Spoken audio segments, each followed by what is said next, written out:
बाजारात ओले काजू यायला लागलेले आहेत, तर आपण मालवणी पद्धतीने ओल्या काजूची भाजी बनवूया. आपण गरम पाण्यात 1 तास हे काजू भिजत ठेवलेले होते. कढईमध्ये आपण 4 चमचे तेल घेत आहोत. थोडं गरम झाल्यानंतर 1 चमचा जिरं, अर्धा चमचा हिंग घालून घेऊ.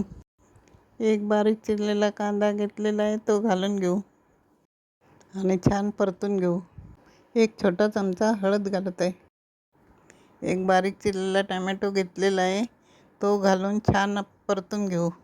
त्यानंतर कढईमध्ये आपण सोललेले ओले काजू घालत आहोत.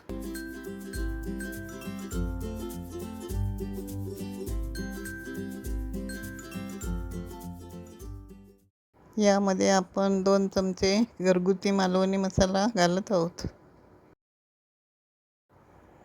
आता आपण कांदा, खोबरं, लसूण, आलं, कोथिंबीर यांचं आपण भाजलेलं वाटण 2 चमचे घालूया.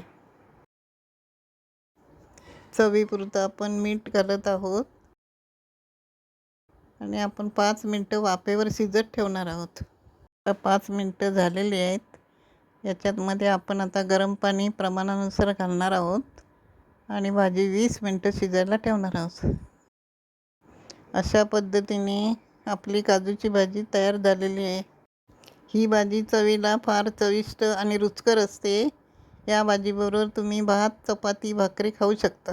मला आवडल्यास करून बघा. पुन्हा भेटू असं नवीन व्हिडिओसोबत.